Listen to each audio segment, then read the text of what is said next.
نحمده ونصلي على رسوله الكريم اما بعد۔ معزز ناظرین کرام، آج کا موضوع ہے قربانی کی اہمیت اور اس کے مسائل۔ قربانی دین اسلام کی اہم ترین عبادت ہے۔ حضرت ابراہیم علیہ السلام کی یادگار ہے۔ احادیث مبارکہ میں قربانی کی بڑی اہمیت اور فضیلت آئی ہے۔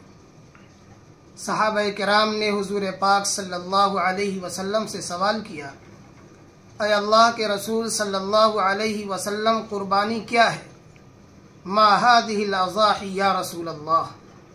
حضور پاک صلی اللہ علیہ وسلم نے جواب دیا، سنت ابیکم ابراہیم، یہ قربانی تمہارے باپ حضرت ابراہیم علیہ السلام کی یادگار ہے۔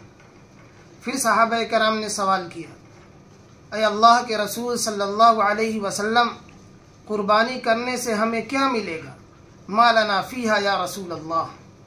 اللہ کے رسول صلی اللہ علیہ وسلم نے ارشاد فرمایا، بِكُلِّ شَعْرَةٍ حَسَنَةٍ، ہر بال کے بدلے میں نیکی ملے گی۔ قربانی کرنے والا جب قربانی کرتا ہے تو جانور کے جسم پر جتنا بال ہوتا ہے اتنی نیکی اسے ملتی ہے۔ جانور کے جسم کے بال کا گننا اور شمار کرنا یہ ناممکن ہے، تو بہت زیادہ نیکیاں قربانی کرنے والے کو ملتی ہیں۔ ایک دوسری حدیث شریف ہے، حضور پاک صلی اللہ علیہ وسلم نے ارشاد فرمایا، قربانی کے دنوں میں خون بہانے سے زیادہ پسندیدہ کوئی عمل اللہ تبارک و تعالیٰ کے یہاں نہیں ہے۔ اور جو جانور قربانی کرنے والا قربان کرتا ہے، کل قیامت کے دن وہ جانور اپنی سینگوں کے ساتھ، اپنے بالوں کے ساتھ اور اپنی کھروں کے ساتھ آئے گا۔ اور جب قربانی کرنے والا قربانی کرتا ہے، جانور کا خون ابھی زمین پر نہیں گرتا کہ اس سے پہلے اللہ تبارک و تعالیٰ کے یہاں وہ مقبول ہو جاتا ہے۔ اسی لیے حضور پاک صلی اللہ علیہ وسلم نے ارشاد فرمایا، فطیبوا بها نفسا، کہ خوش دلی کے ساتھ قربانی کیا کرو۔ تو قربانی دین اسلام کی اہم ترین، افضل ترین عبادت ہے۔ حضرت ابراہیم علیہ السلام کی یادگار۔ قربانی کے چند مسائل۔ قربانی کس پر واجب؟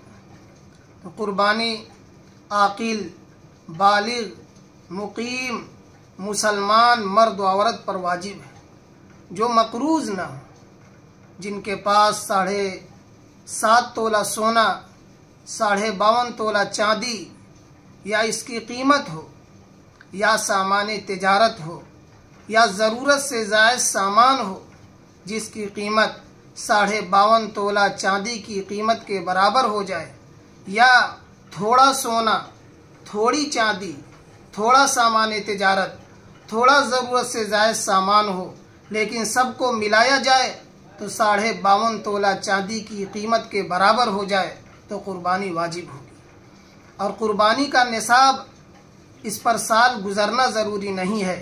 قربانی کے دنوں میں کوئی اس نصاب کا مالک ہو جائے، یا قربانی سے 1 دن پہلے، 2 دن پہلے، مہینہ 2 مہینہ پہلے مالک ہو جائے، تب بھی قربانی واجب ہوگی۔ قربانی کے ایام کتنے ہیں؟ کتنے دنوں تک قربانی ہوگی؟ تو قربانی 10، 11 اور 12 ذی الحجہ، انہی 3 دنوں میں قربانی ہوگی بس۔ اگر ایک گھر میں کئی لوگ رہتے ہوں، کمانے والے بھی کئی ایک ہوں، ایک آدمی ذمہ دار ہو، تو قربانی کس پر واجب ہوگی؟